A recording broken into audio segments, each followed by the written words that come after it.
حضور چند دن پیشتر 10 مارچ کو ومبلڈن انٹرفیتھ گروپ کی میٹنگ ہوئی جس کا ٹاپک تھا the coming of Messiah, how long do we have to wait.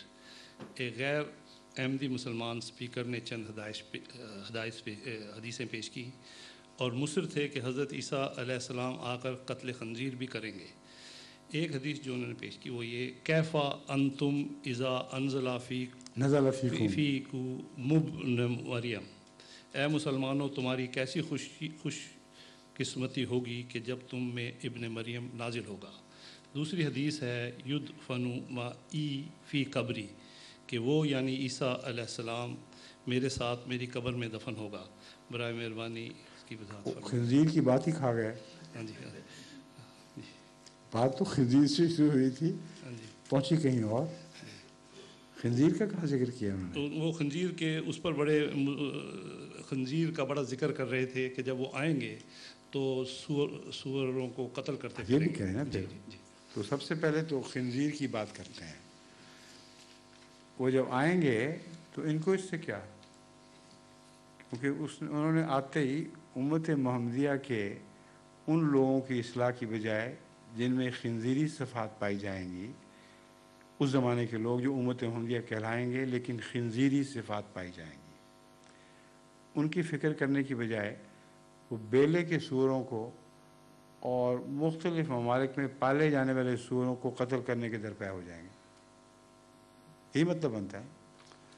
تو آسمان سے اترے تو کھجور پر نہیں اٹکے،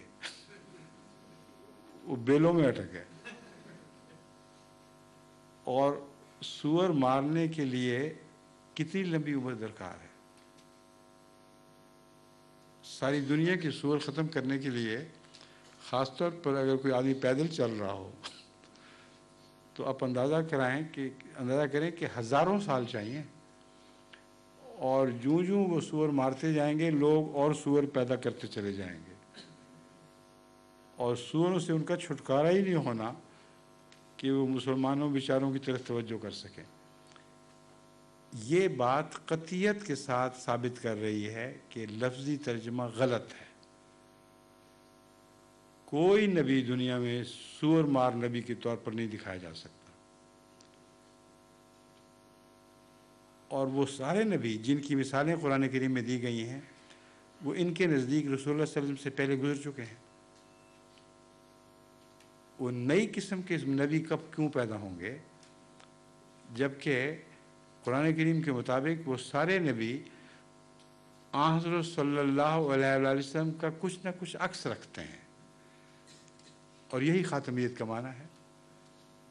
تو حضرت اقدس محمد رسول اللہ صلی اللہ علیہ وسلم نے جو مکروہ کام نہیں کیا وہ آپ کے پیچھے چلنے والا مسیح کیسے کرے گا، جبکہ قرآن اس بات کا گواہ ہے کہ تمام نبیوں کی کہانی قرآن پہ ختم ہو جاتی ہے۔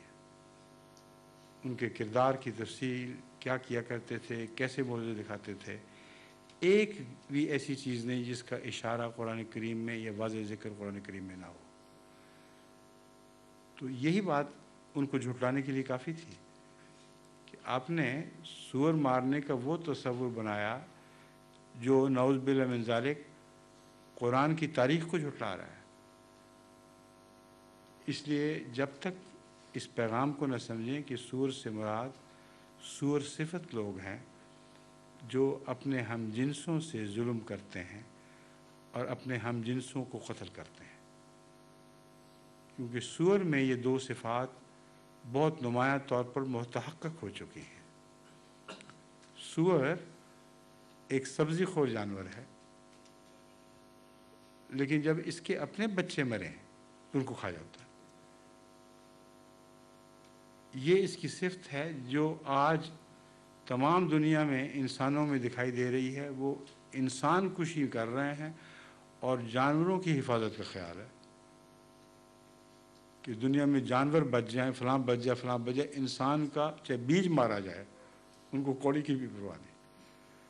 اور پھر بدفعلی وہ جو سور کرتا ہے، اس بدفعلی کے متعلق قانون پاس کیے جا رہے ہیں کہ نہ صرف یہ جائز ہے بلکہ نعوذ باللہ من ذالک خدا کی طرف مسیح کی طرف منسوب ہونے والے چرچ کے رہنما اس بدفعلی میں ملوث ہوں تو قطعاً کوئی حرج نہیں۔ اس لیے حضرت لوط کی قوم کی جو کہانیاں قرآن کریم میں اور بائبل میں بیان ہیں ان سب کو جھٹلا رہے ہیں، اور سور یہ بات ہے، سور کی یہ صفات ہیں جو صدوم کی بستی کی صفات تھیں، اور اصل بات اور عقل کی بات سمجھتے نہیں اور لفظوں پر زور دیے چلے جا رہے ہیں۔ بس یہی صاحب یہ آگے بات کرتے ہیں کس چیز کی؟ سور کے بعد، سور کا جواب تو میں نے دے دیا نا، قبر کی ہیں؟ ہاں سنیے، کوئی مسلمان یہ تصور کر سکتا ہے کہ مسیح یا کسی غیر مسیح کے لیے آن حضرت صلی اللہ علیہ وآلہ وسلم کی قبر کھودی جائے اور اس میں دفن کیا جائے؟ آپ سوچ سکتے ہیں؟ اگر ذرا بھی حیا اور غیرت ہو تو انسان اپنی جان دے دے مگر یہ نہیں ہونے دے گا۔ اور اگر یہ صداقت کی نشانی ہے تو پھر جو شخص بھی مسیحیت کا دعوے دار ہوگا اسے انتظار کرنا پڑے گا اپنے مرنے کا۔ جب تک وہ مرتا نہیں اس کے حق میں ثبوت نہیں ملتا، اور جس کو جھوٹا کر کے مارا اس کو دفن ہونے دیں گے تاکہ وہ سچا ثابت ہو جائے۔ اتنا لغو تصور ہے کہ وہ صاحب مجھے حیرت ہے کہ وہ اپنی عقل کہاں چھوڑ آئے تھے جب یہ باتیں کر رہے تھے۔ آپ کو کھڑے ہو کے احترام کے ساتھ عرض کر دینی چاہیے تھی کہ جہاں آپ عقل چھوڑ کے آئے ہیں وہاں سے واپس لے کے آئیں۔ حضور بہت کوشش کی سمجھانے کی کہ میٹروفولک لینگویج ہے اور ان کے کچھ سمجھ میں نہیں آ رہا تھا، تو یہ ان کو جو میں نے باتیں عرض کی ہیں یہ کی تھیں آپ نے؟ نہیں نا کی یہ تھی؟ تو نہیں کبھی نہیں سمجھ آئی۔ حضور تیسرا ان کا یہ تھا، تمہاری کیسی خوش قسمتی ہوگی کہ جب تم میں ابن مریم نازل ہوگا۔ ابن مریم کا لفظ پہ وہ ذرا بالکل درست ہے۔ ابن مریم نازل ہوگا یعنی مریم کا بیٹا نازل ہوگا۔ کیا قرآن کریم میں اس سے پہلے ایسے لوگوں کا ذکر جنہوں نے دوبارہ آنا ہے ان لفظوں میں نہیں ملتا جن لفظوں میں اس کا دوبارہ آنا تھا؟ مثلا حضرت یحییٰ کا ذکر قرآن کریم میں موجود ہے کہ حضرت یحییٰ زکریا کے بیٹے وہی تھے جنہوں نے مسیح سے پہلے آنا تھا۔ سمجھ گئے؟ ان کا نام کیا تھا؟ یحییٰ، اور باپ کا نام زکریا، اور جس کے آنے کی پیشگوئی تھی بائبل میں اس کا نام تو ایلیا تھا، اور اس نے ایک آگ کی رتھ پر بیٹھ کر آسمان پر جانا تھا اور اسی رتھ پر بیٹھ کر پہلے اترنا تھا۔ تو یہ جھگڑا چل پڑا کہ اس کا نام کچھ اور تھا، اور مسیح جس کو اپنی خبر دینے والے اپنے سے پہلے آنے والے نبی کے طور پر پیش کرتا ہے، اس کا وہ نام نہیں تھا، نہ اس کے باپ کا وہ نام تھا جس نے آنا تھا۔ یہ جھگڑا آج نہیں اٹھا، اس وقت اٹھا تھا۔ اس وقت فیصلہ کس نے دیا؟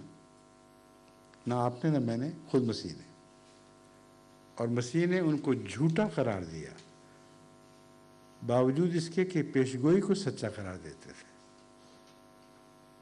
وہ کہتے تھے جب ان سے پوچھا جاتا تھا کہ بتاؤ یہ اسکرپچرز میں ذکر ہے کہ نہیں کہ ایلیا واپس آئے گا، حضرت مسیح نے فرمایا بالکل ٹھیک ہے، ذکر ہے۔ تو کہاں ہے وہ ایلیا؟ کہتا حضرت مسیح فرمایا کرتے تھے اور آپ کے ماننے والے بھی کہ حضرت یحییٰ جو زکریا کے بیٹے تھے یہ وہی ایلیاں ہیں، چاہو تو مانو چاہے تو نہ مانو۔ اب کس کا فیصلہ مانیں گے آج کل کے علماء؟ یہود علماء کا یا مسیح کا؟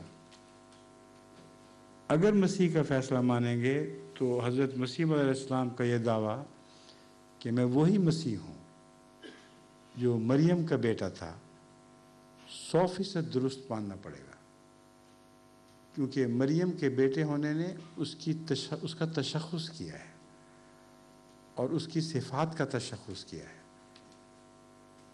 ہر کوئی شخص نہیں، بلکہ مریم کا بیٹا مسیح جو صفات رکھتا تھا اسی صفات کے انسان نے دوبارہ پیدا ہونا ہے، یہ پیشگوئی ہے۔ اور یہی پیشگوئی ایلیہ کے متعلق تھی کہ حضرت یحییٰ بپتسمہ دینے والے جو زکریا کے بیٹے تھے ان کے حق میں یہ پیشگوئی پوری ہوئی۔ اگر پہلے نبی کا تفصیل سے ذکر نہ ہوتا تو اس کی وہ صفات حضرت یحییٰ میں تلاش کرنے کا کوئی سوال نہیں پیدا ہوتا تھا۔